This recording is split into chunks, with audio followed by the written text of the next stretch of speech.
Here are 3 ideas from the book Extreme Ownership that will help you reach your goals and become more of who you truly desire to be. 1. Take extreme ownership.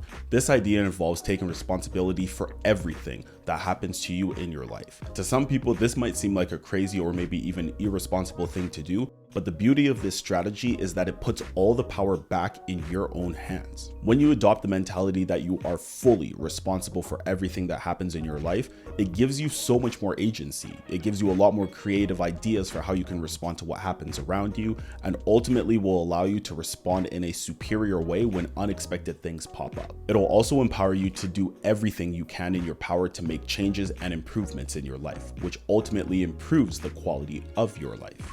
2. Discipline equals freedom.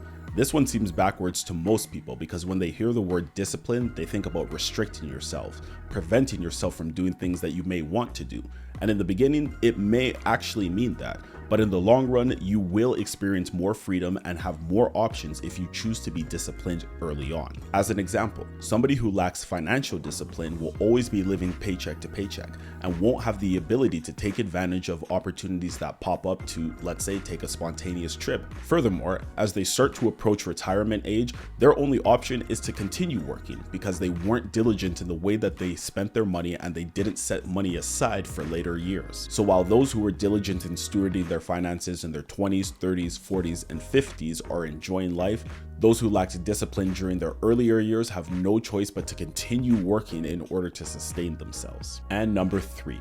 Prioritize and execute. This idea involves identifying the most important tasks that will help you achieve what it is that you're looking to do and to prioritize that above all else. The way that I personally like to apply this concept is by leveraging the Pareto principle, also known as the 80-20 rule. For those of you who may not know, there was an Italian economist named Vilfredo Pareto who discovered that 80% of the wealth in France was owned by 20% of the people at that time. And so he wanted to see where else this 80-20 rule applied, and it turns out that it's near universal. The way that most people apply this principle is they understand that 80% of the outcomes come from 20% of the inputs. So as an example, if you have 5 things to do on your to-do list for a particular day, you want to spend 80% of your effort and time on the one thing that is going to give you the greatest return. These 3 ideas from Extreme Ownership have been incredibly helpful to me, and I hope that they'll be helpful to you as well. Let me know down in the comments what your thoughts are on these ideas. If this video added value to you, hit that like button and follow for more videos like this.